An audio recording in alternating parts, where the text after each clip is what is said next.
धीरूभाई अंबानी के बारे में 15 रोचक तथ्य। एक मोद परिवार में एक स्कूल शिक्षक के रूप में जन्मे धीरूभाई अंबानी को भारत के सबसे सफल व्यवसायियों में से एक माना जाता है। एक बिजनेस टाइकून होने के अलावा उनकी कहानी उदीयमान उद्यमियों के लिए एक प्रेरणा है। धीरूभाई के और भी कई पहलू हैं जिनकी खोज नहीं की गई है। भारत के इस व्यवसायी के बारे में कुछ रोचक तथ्य इस प्रकार हैं।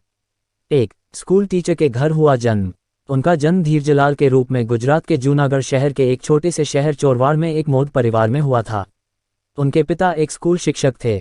2. उनकी पहली उद्यमिता। उन्होंने गुजरात में गिरनार पर्वत पर तीर्थयात्रियों को चाट पकोड़े बेचकर अपना पहला उद्यम शुरू किया।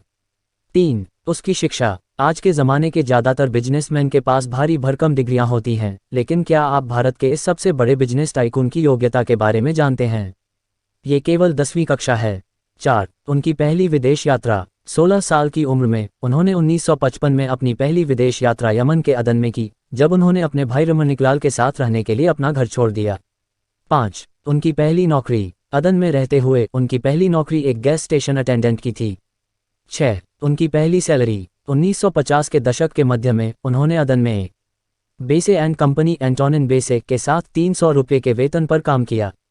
7. जब उन्होंने रिलायंस की स्थापना की, उन्होंने 1960 में अपने भाई चंपकलाल दमानी के साथ एक कंपनी रिलायंस कमर्शियल कॉरपोरेशन की सह स्थापना की।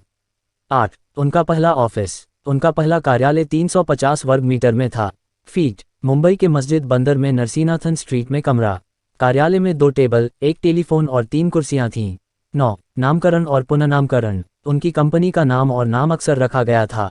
सबसे पहले उन्होंने अपनी कंपनी का नाम रिलायंस कमर्शियल कॉरपोरेशन रखा और फिर इसका नाम बदलकर रिलायंस टेक्सटाइल्स पीवीटी लिमिटेड और अंत में रिलायंस इंडस्ट्रीज लिमिटेड को। 10. विमल टेक्सटाइल्स। उन्होंने 1968 में ब्रांड नाम विमल के साथ अपनी कंपनी के व्यवसाय को कपड़ा तक विस्तारित किया। 11. रिलायंस को इंटरनेशनल प्लेटफॉर्म पर पहुंचाया। उनके परिश्रम और दृढ़ता के साथ रिलायंस एक अंतर्राष्ट्रीय समूह बन गया और 1996 में S&P, मूडीज आदि जैसी अंतर्राष्ट्रीय क्रेडिट रेटिंग एजेंसियों द्वारा रेट की जाने वाली पहली भारतीय निजी कंपनी का दर्जा भी अर्जित किया। 12. उनकी अनाधिकृत बायोग्राफी। उनकी अनाधिकृत जीवनी हामिश मैकडॉनल्ड द्वारा लिखित द पॉलिस्टर प्रिंस 1998 में प्रकाशित हुई थी, लेकिन अंबानी द्वारा कानूनी धमकियों के कारण बिक्री की अनुमति नहीं दी गई थी। 13. उनका निधन। 24 जून 2002 को उन्हें दूसरा बड़ा आघात लगा। पहला दौरा 1986 में हुआ था, जिससे उनका दाहिना अंग लकवाग्रस्त हो गया था और उन्हें मुंबई के ब्रीच कैंडी अस्पताल में भर्ती कराया गया था। 6 जुलाई 2002 को एक सप्ताह से अधिक समय तक कोमा में रहने के बाद उनकी मृत्यु हो गई। 14. धीरूभाई पर एक फिल्म। 12 जनवरी 2007 को मणिरत्नम की एक हिंदी फिल्म गुरु रिलीज हुई, जो उनके जीवन पर आधारित थी। फिल्म में उनका रोल अभिषेक बच्चन ने निभाया था। 15. दूसरा सर्वोच्च नागरिक पुरस्कार। 2016 में भारत सरकार ने उन्हें मरणोपरांत भारत के दूसरे सर्वोच्च नागरिक पुरस्कार पद्म विभूषण से सम्मानित किया।